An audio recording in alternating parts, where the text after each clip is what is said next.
Timóteo. 1 Timóteo capítulo 3, verso 14 ao verso número 16, o final do capítulo. Diz o seguinte, a palavra do Senhor, através do apóstolo Paulo: escrevo estas coisas a você, esperando ir vê-lo em breve. Mas, se eu demorar, você saberá como se deve proceder na casa de Deus, que é a igreja do Deus vivo, coluna e fundamento da verdade. Sem dúvida, grande é o mistério da piedade.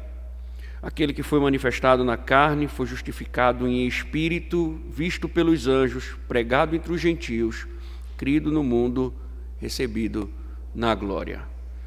Vamos orar ao Senhor.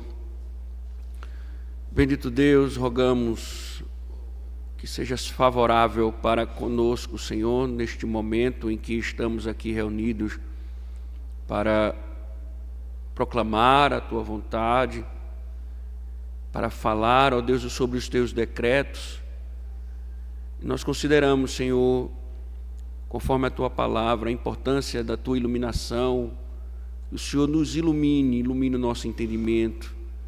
O Senhor nos faça entender, ó Pai, as verdades aqui proclamadas, e essas verdades que, além de compreendidas, possam, Senhor, frutificar em nossas almas, nos curvando, Senhor, às Tuas exigências, aos Teus decretos, aquilo que o Senhor exige de nós. Não deixe, Senhor, sairmos daqui sem considerarmos cada palavra, cada sentença que provém da Tua voz, para que não venhamos a nos rebelar contra o Senhor, para que não venhamos a andar contrários à Tua vontade e não sermos, Senhor, instrumentos do Teu juízo. Guia-nos, Senhor, que o Senhor possa, ó Pai, segundo as Tuas misericórdias, nos assistir neste momento, assistir o Teu povo, Senhor, que está aqui, em nome de Cristo. Amém. Podem sentar, irmãos.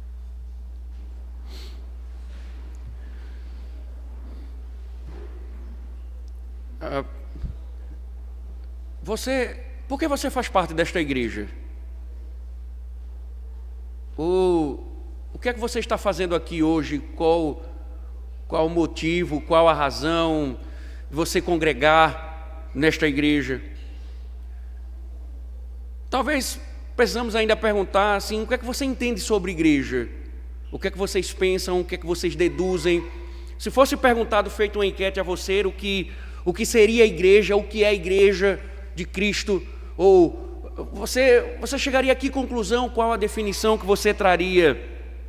É natural, irmãos, quando se faz essa pergunta, é natural que alguns imaginem e logo associem a igreja a uma instituição, a prédios, a departamentos, a ambiente climatizado e tantas outras coisas que só se resumem aos aspectos físicos de uma instituição religiosa.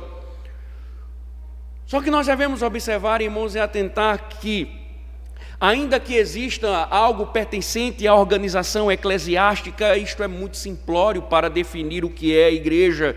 Estamos longe, se atentarmos somente para o aspecto físico, estamos longe de definir de fato o que é a igreja. Ou seja, estamos longe de fato revelar aquilo que a revelação de Deus destaca a respeito da igreja.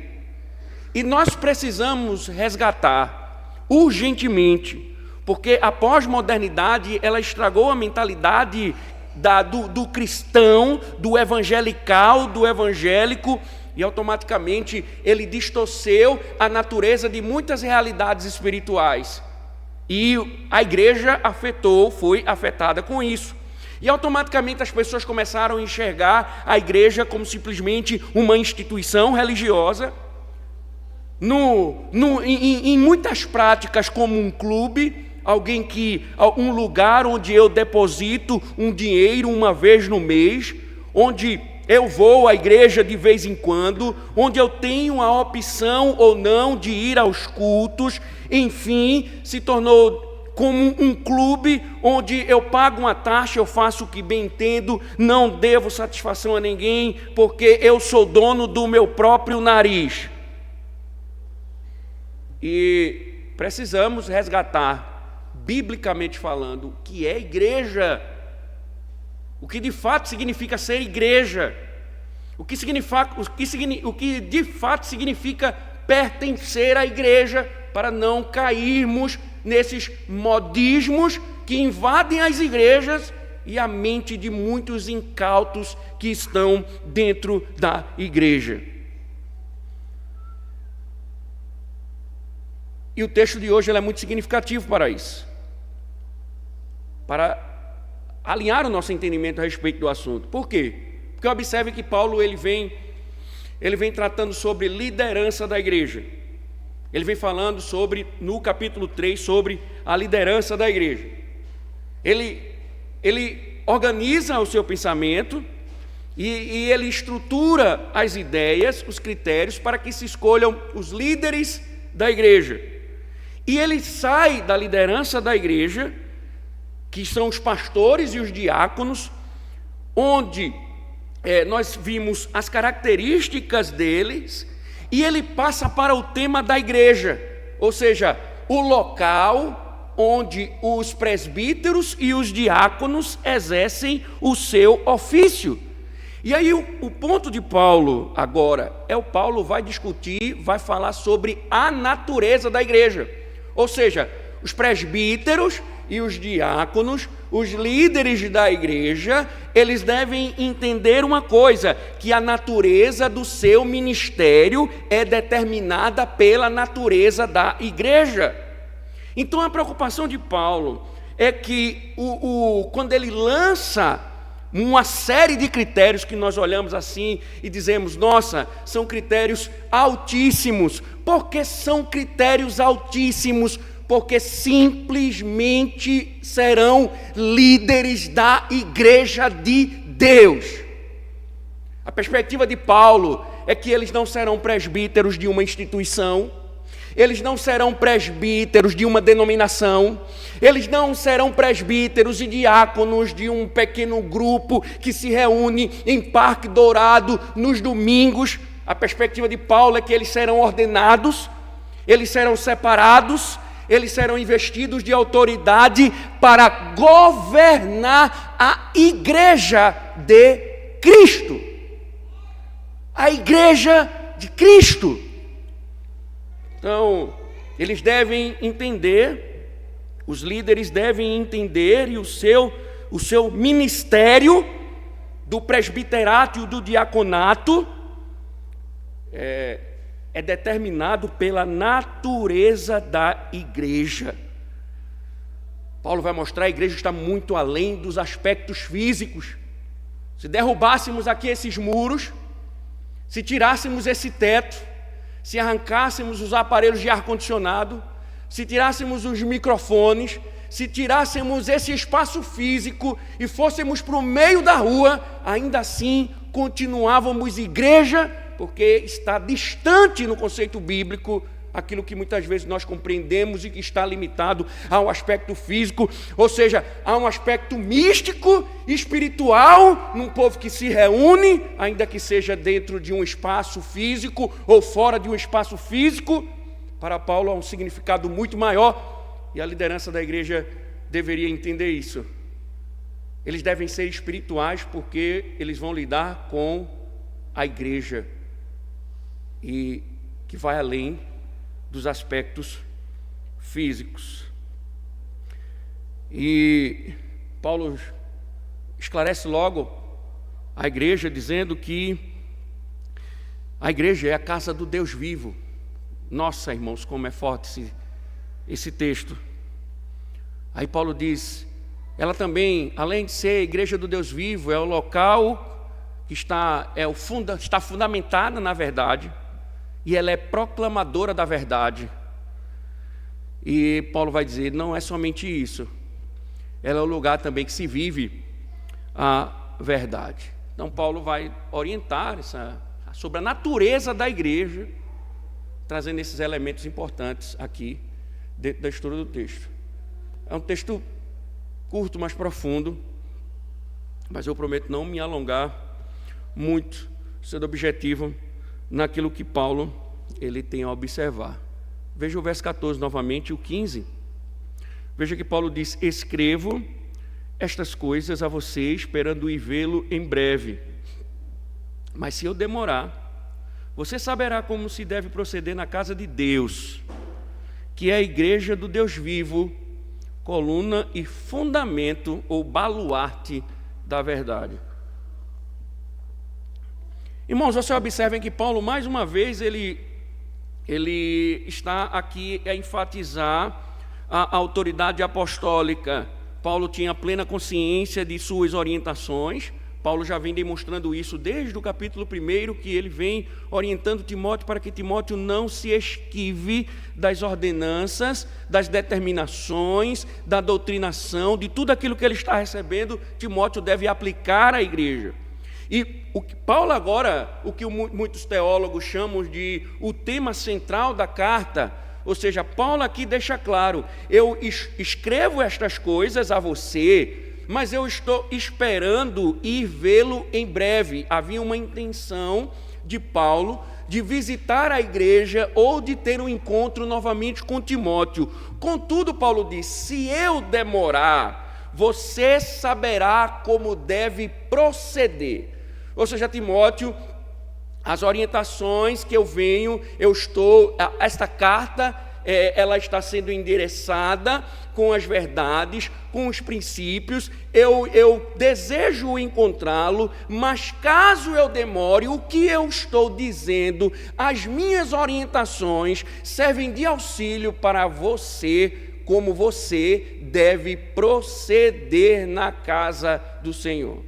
Então veja mais uma vez a ênfase de Paulo, chamando a atenção de Timóteo, para que Timóteo submeta-se somente, exclusivamente às orientações de Paulo, porque nós já sabemos desde o início que Paulo imprime a sua autoridade, mostrando que são as orientações do próprio Deus a Timóteo, e Timóteo não poderia se esquivar disso. Mas por que isso é importante? Porque Timóteo não irá lidar com qualquer coisa. Timóteo deve se submeter e obedecer a Paulo, porque ele não está lidando com qualquer coisa. E aí Paulo, ele vai falar sobre a natureza da igreja, e ele vai destacar 3 expressões, e cada uma delas destaca, aspectos interessantes, fortíssimos, que Paulo diz assim: a casa, que é a igreja, ele diz é a casa ou a família de Deus, e ele diz a igreja do Deus vivo, e ele diz é a coluna e fundamento da verdade. No verso, veja a profundidade do argumento de Paulo. O que é que Paulo quer dizer com isso? E aí Paulo, com esses termos, ele está a descrever a natureza da igreja. E aí nós precisamos analisar o que isso significa. Em primeiro lugar, a palavra grega usada por Paulo, ela de fato, ela pode significar, quando Paulo chama e diz que ela é a casa, casa de Deus, essa expressão usada por Paulo, casa, ela pode ser tanto traduzida, a expressão grega, por casa, como foi traduzido aqui na minha versão, talvez na sua versão, mas ela também pode ser traduzida como edifício. O próprio Paulo usa essa linguagem em Corinto, quando ele diz que a igreja é o edifício de Deus, e aqui Paulo diz que a igreja é a casa de Deus. Então, esse termo ele pode tanto implicar a ideia de um edifício, como também de uma casa. Essa é a linguagem do capítulo 3, por exemplo, de 1 Coríntios, como eu falei. E também o versículo 17 do capítulo 4 de 1 Pedro. Então, o que Paulo ele está chamando a atenção aqui para a casa de Deus, é que ele está chamando a atenção para a igreja, é a família de Deus. O conceito de casa aqui, desse ambiente, desse lugar, chama a atenção e provoca atenção para a natureza do relacionamento entre o povo e o Senhor. Esse povo é a família de Deus. E nós sabemos muito bem as implicações disso. Contudo, nós devemos entender como se dá esse processo. Como nos tornamos filhos, família de Deus? Quando nascemos, através do Espírito Santo, nós nos tornamos membros da família. Paulo escreve à igreja de Corinto, no capítulo 12, verso número 13, diz que quando nós fomos regenerados, nós fomos batizados no Espírito e fomos em seguida enxertados no corpo. Então, a regeneração, a salvação, ela nos torna membros da família de Deus. Eu sou enxertado, misticamente eu sou colocado num relacionamento familiar, num relacionamento com o próprio Deus, na qual Ele assume a condição de pai e os outros crentes, eles se achegam como numa comunidade fraterna, como irmãos em Cristo. E, embora Paulo não tente aqui trazer as implicações disso, Paulo enfatiza que como filhos de Deus, temos a mesma dignidade perante Ele, independentemente de idade, sexo, raça ou cultura. E Ele nos uniu, formando uma família. Mas Paulo não só terminou, Paulo não só disse isso. Ele disse também que a igreja não é somente a casa de Deus, é a igreja do Deus vivo. É interessante, irmãos, porque diversas vezes no Antigo Testamento, essa expressão usada por Paulo, ele extraiu do Antigo Testamento. Muitas vezes no Antigo Testamento, de forma deliberada, muitas vezes, o Senhor é apresentado como um Deus vivo. Por quê? Porque está fazendo contraste com os ídolos pagãos. Então, a conversão, ela não significa somente uma introdução no povo de Deus, não é somente ser enxertado na família de Deus, mas implica também ser liberto da idolatria, ser liberto da escravidão. O próprio Paulo, quando escreve à igreja de Tessalonicenses, aos Tessalonicenses, ele diz que agora eles foram a Deus, estão servindo a Deus como Deus vivo, e eles deixaram os ídolos. E aí veja que coisa interessante. E aí essa expressão também, irmãos, quando Paulo diz assim, é a igreja do Deus vivo, veja, a casa de Deus e a igreja do Deus vivo. Nós queremos também chamar a atenção, ou Paulo quer também chamar a atenção uma coisa, não só fazer um contraste com os ídolos, mas a ideia de Paulo é chamar a atenção, não é somente que a igreja é a casa de Deus, mas é também o lugar onde Deus habita.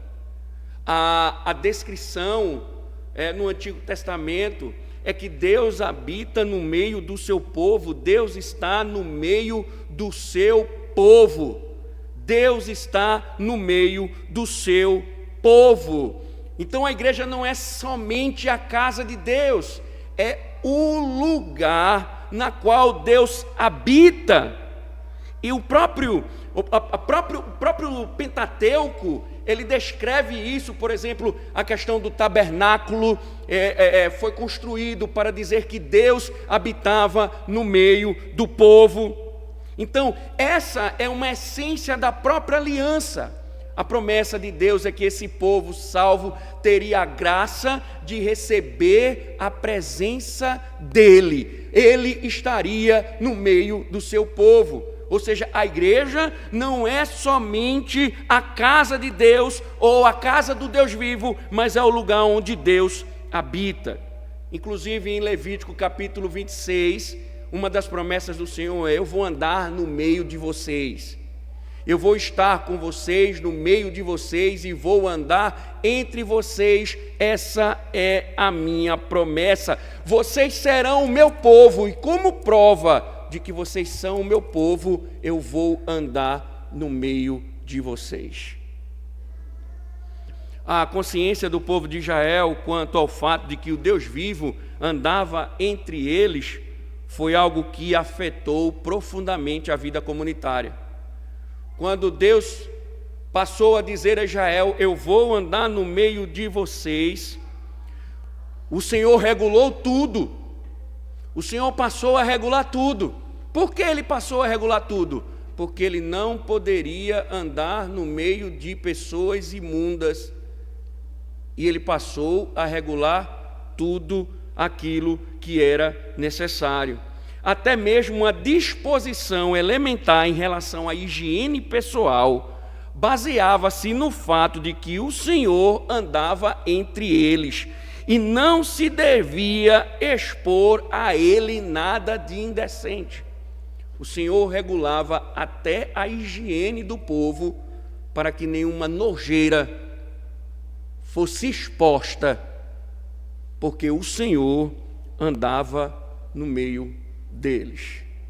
Essa linguagem de Paulo, ela é intensa, ela é interessante porque ela vem promover justamente a natureza da igreja. Ela é a casa de Deus. A casa de Deus no sentido que consiste na família, no povo de Deus, mas ela também é a igreja do Deus vivo, ou seja, ela é o lugar também em que Deus habita, que Deus está no meio do povo. E Israel não só entendia um contraste gritante entre os ídolos, como também entendia que o Senhor estava no meio deles para conduzi-los e para guiá-los. Durante a semana, irmãos, quando estamos a nos dedicar aos nossos afazeres naturais, é difícil perceber essa realidade. E nós vivemos uma vida fragmentada, mas observem bem o que Paulo está a dizer. Paulo está falando sobre a natureza da igreja. A igreja não é em natureza um templo físico. A igreja não é em natureza uma instituição religiosa, embora ela se apresente institucionalmente. A igreja ela é vista como algo muito maior. A igreja é vista como a igreja do Deus vivo, a casa de Deus e igreja do Deus vivo. A casa de Deus é porque aqui está a família de Deus, os vínculos do Senhor, os vínculos estabelecidos pelo Senhor. O Senhor nos rompeu de uma condição familiar anterior e nos deu uma nova família, nos deu novos irmãos, nos deu pais espirituais, mães espirituais, irmãos espirituais, e agora é essa família. E a ideia de igreja é a mesma ideia apresentada por Paulo em Corinto, por exemplo. Essa igreja, ela se reúne, ela congrega, e essa igreja reunida, e essa igreja junta, e essa igreja em convocação, em assembleia, é o lugar onde Deus habita e anda no meio dela. Mas, irmãos, nós estamos tão estragados pelo evangelicalismo moderno, tão estragados, que nós não temos a concepção da natureza da igreja nos termos teológicos. Nós tratamos a igreja como um clube. Nós estamos a tratar a igreja como se fosse um clube e agimos com relação à igreja não como se ela fosse a igreja de Deus, a casa de Deus, o lugar do Deus vivo. Nós tratamos ela como uma instituição e por isso muita gente tem tanta dificuldade, é muita dificuldade de entender o que nós estamos a ensinar, o que nós estamos a dizer. Porque se aqui não é um clube, primeiro aqui tem regras, aqui tem leis, aqui tem governos, e esse governo, essas leis, essas regras são estabelecidas pelo Senhor, e elas devem ser obedecidas, devem ser submetidas, e nós devemos, como povo de Deus, nos relacionar a tal ponto de contemplarmos espiritualmente a presença do Senhor em nosso meio, como o Deus vivo que nos libertou há aspectos místicos do nosso relacionamento, no nosso culto, ao ponto de Paulo chamar a atenção e dizer que é o lugar em que Deus habita. Veja, Deus habita em você, Deus está com você, mas a igreja, o corporativismo, é o lugar onde Deus habita. Observe que Paulo mantém a mesma estrutura, porque Paulo falou sobre culto. Paulo falou sobre culto. Então, Paulo está dizendo indiretamente aos líderes: vocês vão governar uma igreja que é a casa de Deus, é o povo de Deus, e é o lugar onde Deus habita. Vocês devem entender a responsabilidade, porque vocês não estão tratando com uma instituição, vocês não estão tratando com qualquer coisa, vocês estão tratando com pessoas que foram salvas, vocês estão tratando com pessoas que foram redimidas e que juntas o Senhor Deus habita. Essa é a natureza da igreja. Irmãos, que absurdo! O que é mais importante do que o culto? O que é mais importante do que o culto? O que é mais importante do que o ajuntamento? Veja, o culto, o povo reunido é o lugar onde Deus habita. O que é mais importante do que o culto? O que é mais importante? Sua família? Seu filho? Sua esposa? Seu marido? Você é igreja mesmo? Você é igreja mesmo? Veja como você trata a igreja. Vem para a igreja quando quer. Vem para o culto quando quer. E quando vem só num culto. Não estou falando de casos como hoje, de enfermidades. Vocês sabem muito bem disso. Veja como o negligente trata o culto, trata a igreja. O relacionamento dele com a igreja é só no domingo, uma vez no domingo. É mesmo a igreja do Deus vivo? É mesmo uma casa onde Deus habita?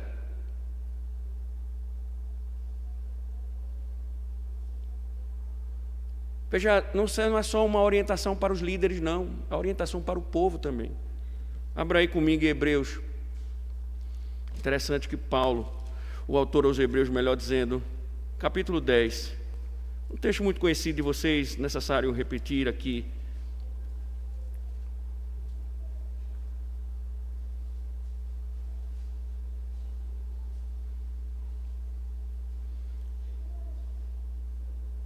Veja que Paulo está falando sobre o acesso à presença de Deus. Veja o que Paulo vai dizer a partir do verso número 19. Portanto, meus irmãos,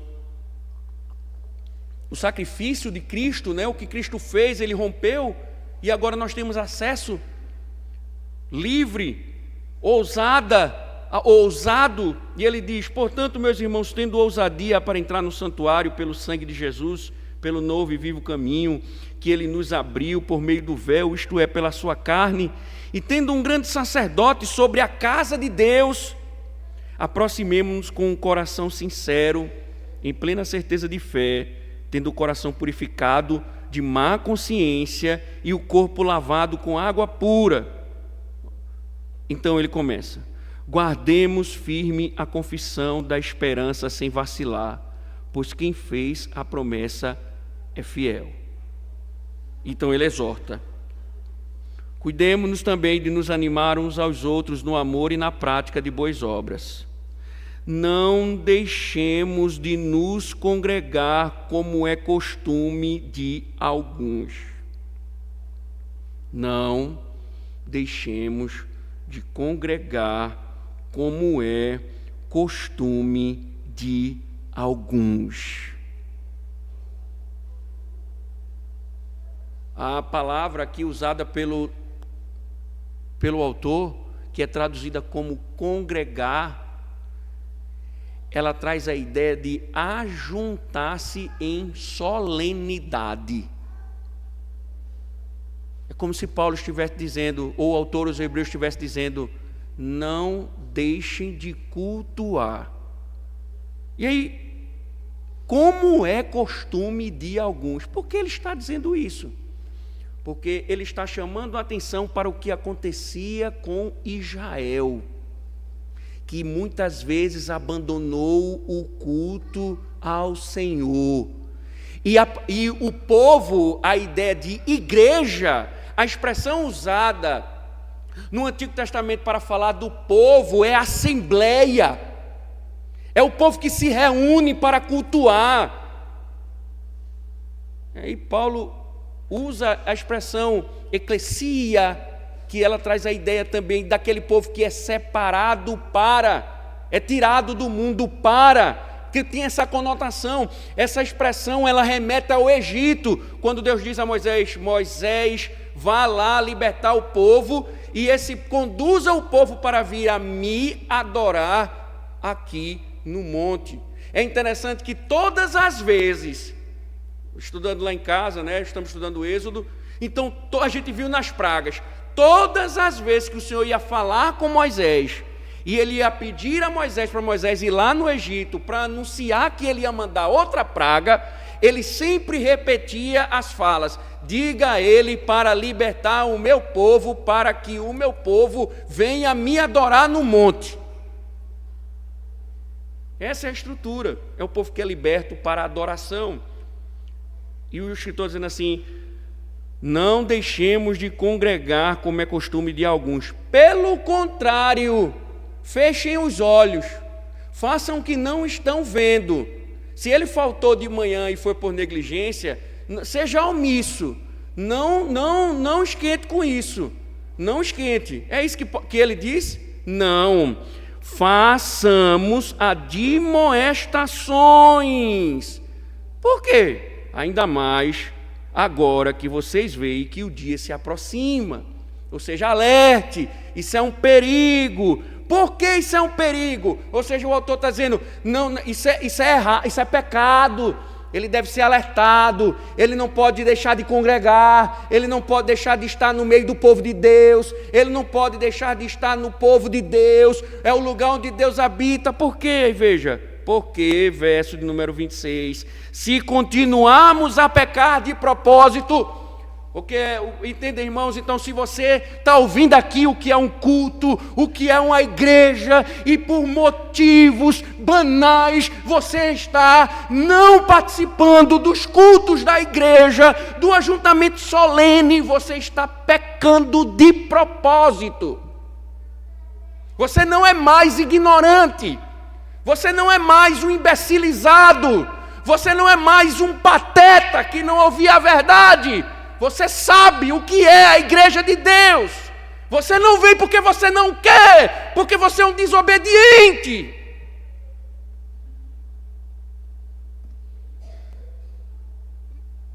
O autor aos Hebreus diz, se continuarmos a pecar de propósito,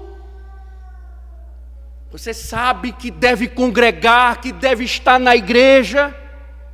Aí você fica com uma conversa fiada, é família, é parente, é isso e aquilo, ou seja, você já sabe que tem que estar na igreja, que essa é a casa de Deus, a igreja do Deus vivo, e que você tem que estar aqui, e você não vem, porque você está pecando objetivamente, você não é nenhum inocente mais.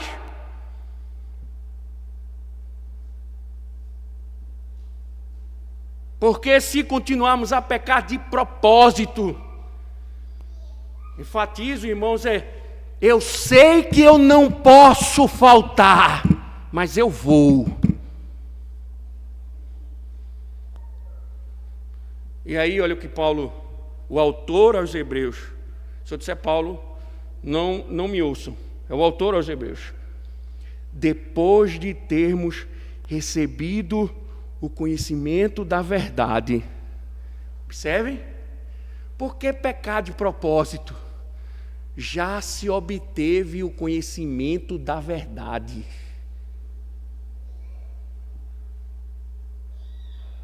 Vocês estão ouvindo a verdade. Se vocês não obedecem, vocês estão pecando de propósito. E o autor aos Hebreus está dizendo: se continuarmos a pecar de propósito, se você está ouvindo hoje isso, e no domingo que vem, você no domingo de manhã não vem por negligência, é um pecado de propósito, você não é mais ignorante. Olha o que ele diz: já não resta sacrifício pelos pecados. Sabe o que é que ele está dizendo aqui? Se aqui é a casa de Deus, a família de Deus, o lugar em que Deus habita, e você rejeita, você está cuspindo no próprio sacrifício do Senhor.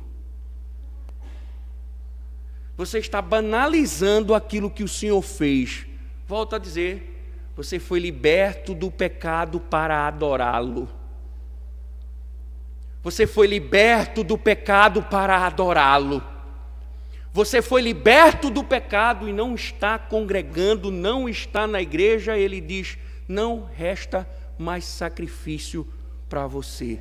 Não tem mais o que ser feito, porque você está banalizando aquilo que foi feito em seu favor. E aí o que aqui ele diz? Pelo contrário, resta apenas uma terrível expectativa de juízo e fogo vingador, prestes a consumir os adversários. E aí, se você for e continuar, quem tiver rejeitado a lei de Moisés morre sem misericórdia pelo depoimento de 2 ou 3 testemunhas. Imaginem quanto mais severo deve ser o castigo daquele que pisou o Filho de Deus, profanou o sangue da aliança, com o qual foi santificado, e insultou o Espírito da graça.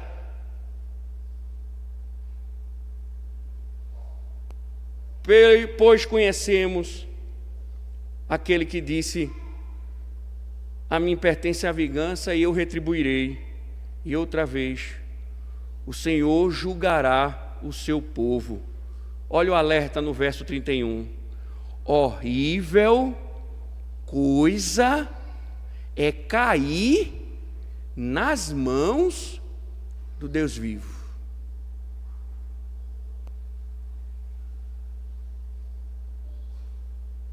Você não está em rebeldia contra a liderança da igreja, não.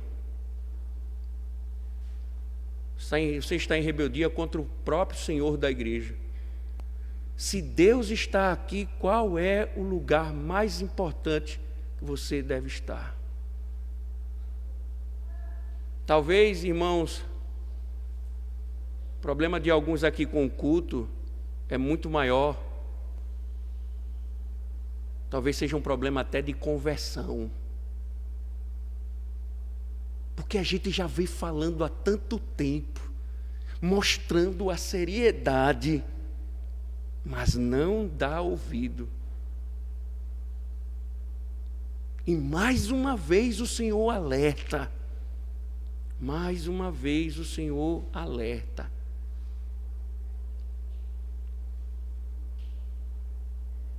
Deus é vingador.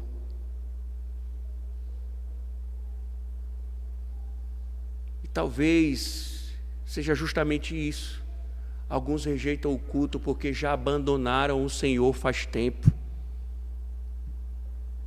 Abandonaram o Senhor faz tempo.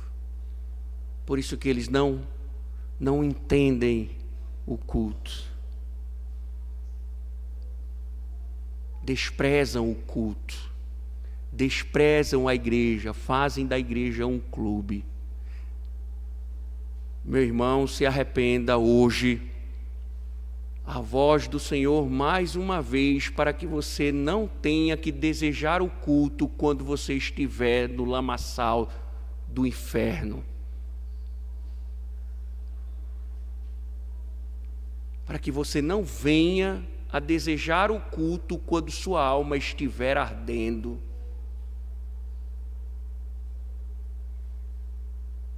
Paulo está dizendo: Timóteo é a igreja do Deus vivo, é a casa de Deus.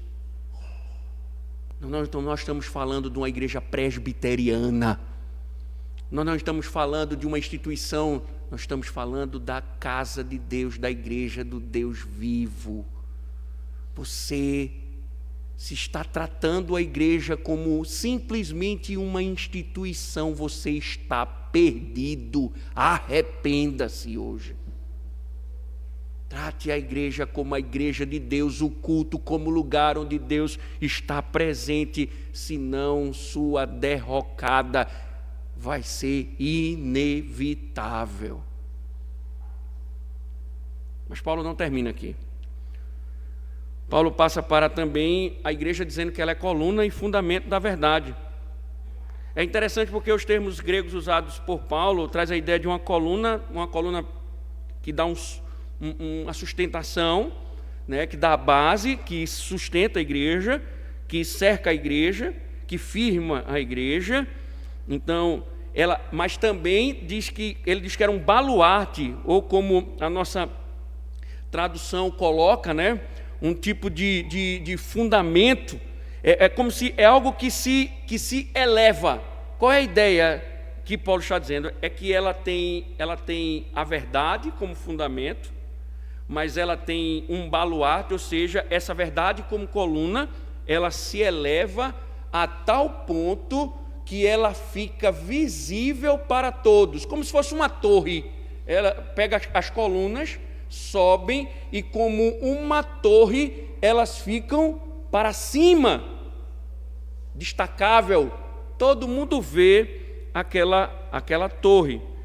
Ou seja, Paulo está dizendo que a verdade, ela dá estabilidade ao edifício, é aquilo que dá fundamento à igreja, e que também é aquilo que é visível, aquilo que se destaca na igreja. Ou seja, a verdade não é somente o fundamento, mas é aquela que está sempre em destaque. Então, a finalidade aqui não é simplesmente manter firme, mas é elevar a certa altura, de forma que o edifício possa ser visto por todos, mesmo que esteja distante. De igual modo, a igreja, ela ostenta a verdade nas alturas, ou seja, a verdade é o fundamento da igreja, mas ela também, a verdade, ela está sendo ostentada nas alturas. Ou seja, as colunas sustentam um edifício, permanecendo ali firmes, e a função da igreja não é só sustentar ou manter a base, mas é também promover a verdade, expor a verdade para todos. Veja que interessante. Primeiro, Paulo diz é a casa de Deus, a igreja do Deus vivo, e aqui ele chama a atenção para a verdade como é o lugar onde a verdade está como fundamento, e também onde a verdade ela é sustentada, exposta e declarada. Por que isso é importante, irmãos? Primeiro, a igreja de Cristo, ela tem como base a verdade. Ela não pode se dar ao luxo de tentar tirar a verdade do seu fundamento. É a palavra de Deus o fundamento da igreja. A palavra de Deus é o fundamento da igreja.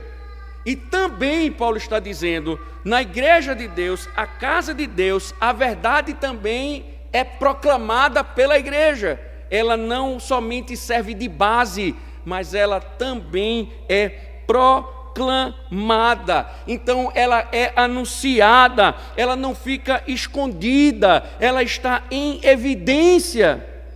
Mantê-la no alto, proclamar essa verdade. É interessante, irmãos, porque quando Paulo diz isso, devemos entender que para a igreja ser igreja, ela depende da verdade. Se tira o fundamento da verdade, ela desmorona. E Paulo está chamando a atenção disso justamente porque nós estamos falando de uma igreja de Éfeso, uma igreja com problemas doutrinários, que Paulo está tentando fazer com que Timóteo corrija. Então a igreja não pode ter outro fundamento. O fundamento da igreja não é a psicologia, não é o cientificismo, não é a sociologia, não é a psicologia e tantas logias. O fundamento da igreja é a verdade. A igreja deve sempre estar firmada na verdade. Tirou a verdade, tirou a Bíblia, tirou a revelação, a igreja cai, a igreja padece. Não somente isso, Paulo diz, é o lugar em que a verdade ela é proclamada.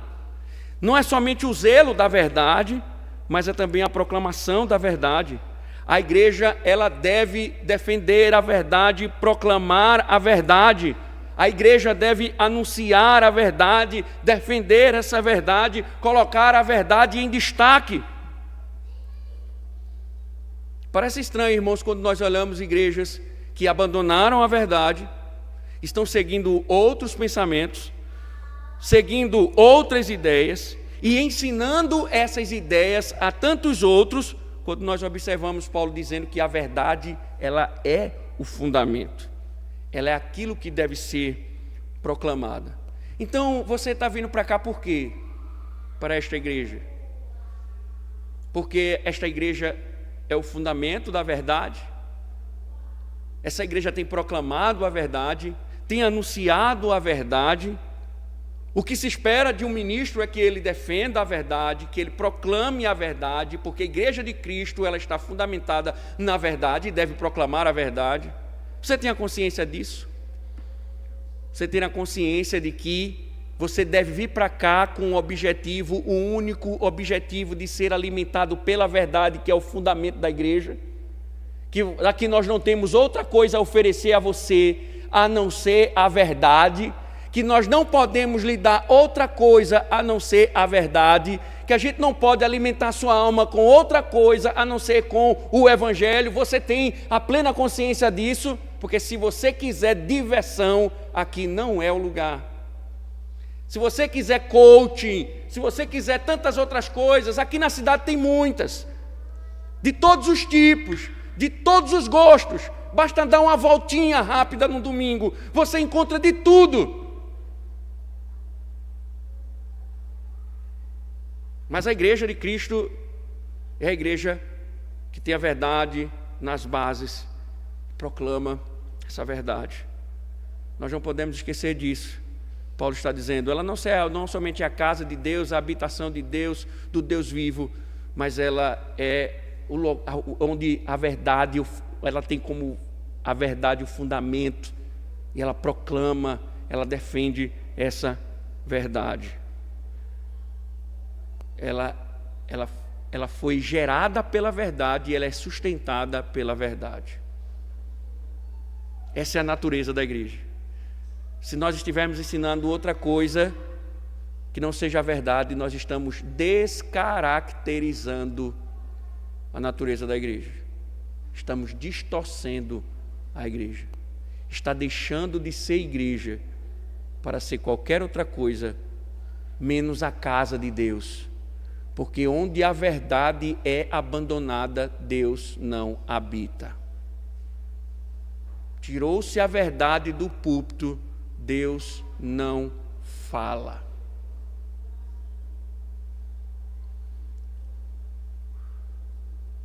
A igreja então deve zelar pela verdade. Mas Paulo também fala uma coisa interessante, porque Paulo fecha no verso 16, sem dúvida grande é o ministério, ou o mistério da piedade. Aquele que foi manifestado na carne, foi justificado em espírito, visto pelos anjos, pregado entre os gentios, crido no mundo e recebido na glória. Não é interessante essa estrutura que Paulo montou? Paulo fala sobre a casa de Deus, a igreja do Deus vivo, coluna e fundamento da verdade, e fala sobre o grande mistério da piedade. É interessante notar porque Paulo ele faz um roteiro aqui sobre o ministério de Cristo. Porque ele diz aquele que foi manifestado na carne, ou seja, a sua encarnação, foi justificado em espírito, Ou seja, você sabe muito bem que Cristo foi condenado injustamente, e a ideia de foi justificado em espírito, algumas versões colocam com E minúsculo, mas aí a tradução correta é com E maiúsculo, porque justificado em espírito traz a ideia que o espírito foi testemunha de que ele não cometeu nenhuma injustiça, de que ele foi condenado de forma injusta, de que ele foi condenado sem pecado nenhum. Então ele foi justificado em espírito e desvisto pelos anjos. Você deve lembrar bem que o ministério de Cristo sempre teve a participação angelical, era na tentação. Jesus, quando esteve no deserto, os anjos apareceram. Jesus, quando estava a orar, os anjos apareceram. Quando ele estava a orar em sofrimento, quando ele morreu, ele morreu, vocês viram que os anjos aparecem. Quando ele ressuscita, os anjos aparecem. Quando ele vai aos céus, ascende aos céus, os anjos também aparecem, ou seja, ele foi visto pelos anjos, pregado entre os gentios, ou seja, ele foi anunciado, declarado, proclamado, né? Recrido no mundo, ou seja, o nome de Cristo se espalhou, as pessoas creram no mundo e recebido na glória, onde ele reina e governa para sempre. Por que Paulo chama o ministério de Cristo como mistério da piedade? Não é interessante? O mistério da piedade. Por quê? Porque a igreja não é somente o lugar, a casa de Deus, a igreja do Deus vivo, a coluna e fundamento da verdade, mas ela também, ela é aquela que vive a verdade. Ela não é somente aquela que tem a verdade como fundamento e anuncia a verdade. Ela é aquela que vive na piedade baseada nos feitos de Cristo, na redenção de Cristo. A igreja, ela não só defende a verdade, ela vive a verdade. A natureza da igreja implica, então, que as pessoas são crentes. A natureza da igreja implica, então, que os membros dela são crentes. Você é um cristão verdadeiro?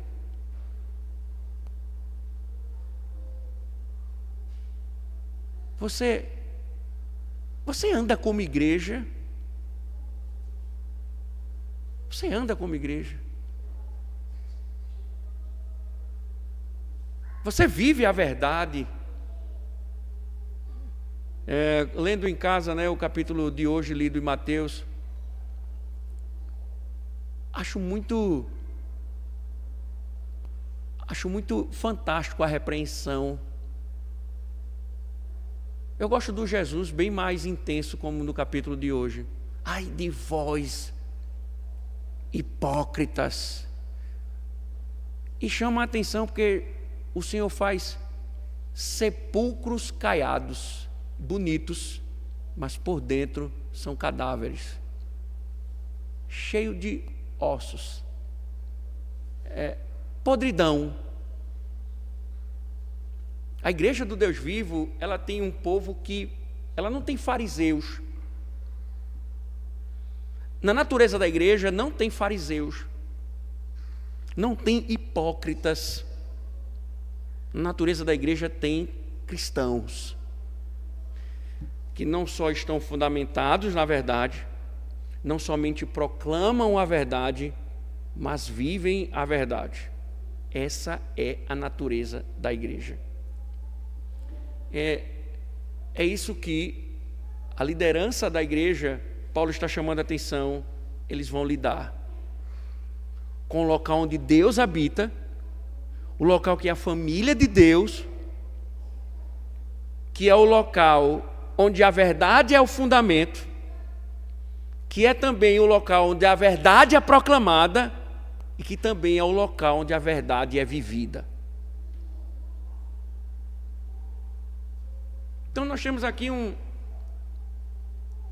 uma coisa bem interessante. Porque, primeiro,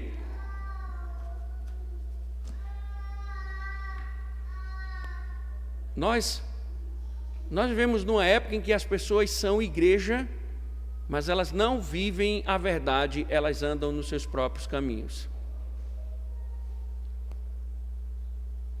Isso não é da natureza da igreja.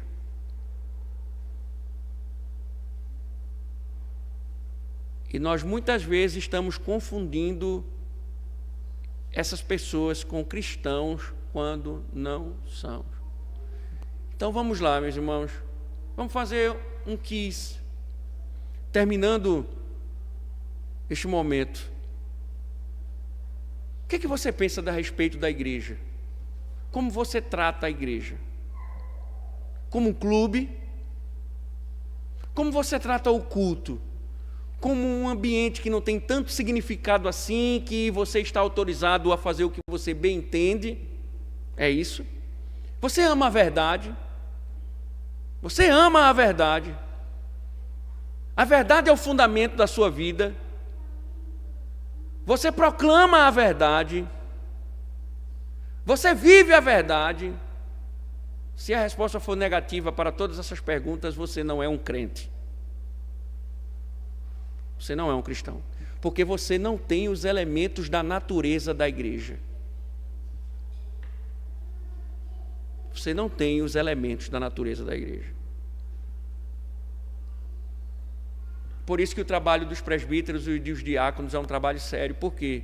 Porque Paulo está querendo chamar a atenção para a verdadeira natureza da igreja. Lembrem-se, presbíteros e diáconos, Paulo está dizendo, vocês irão lidar com a igreja de Deus, com a casa de Deus, a igreja do Deus vivo, que tem como fundamento a verdade, que proclama a verdade e que vive a verdade. Vocês serão líderes dessa igreja. Então, é coisa séria. E vocês devem atentar para isso.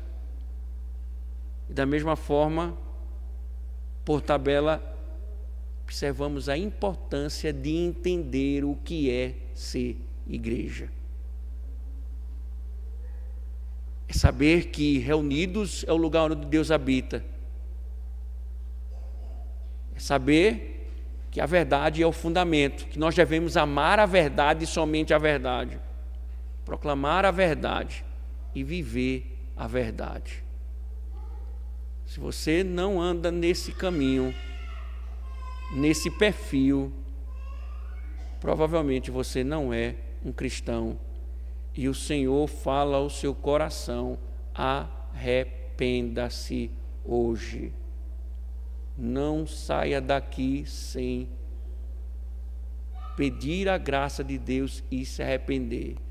Porque se você tem tratado a igreja como um clube, você vai parar no inferno.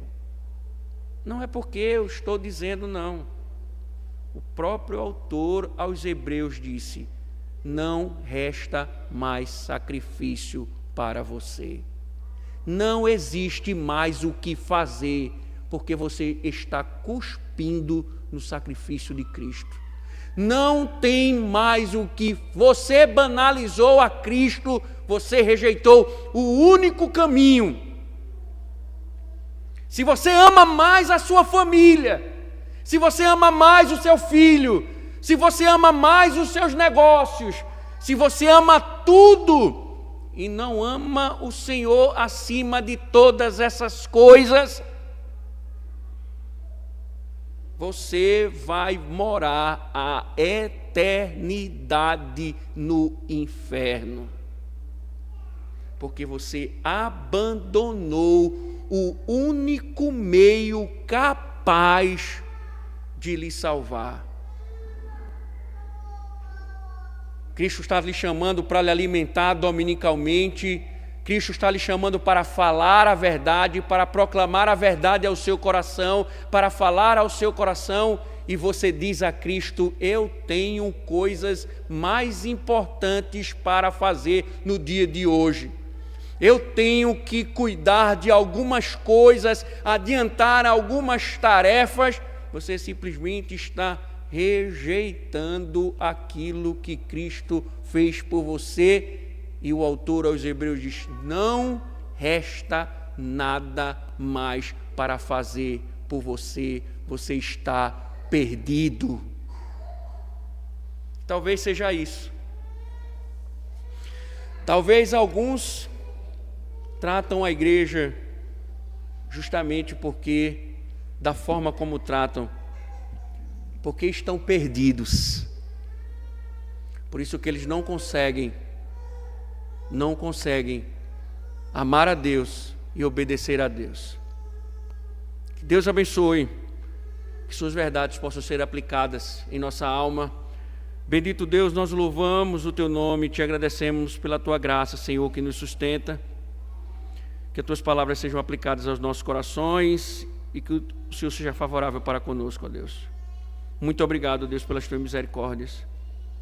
Em nome de Cristo. Amém. Vamos louvar ao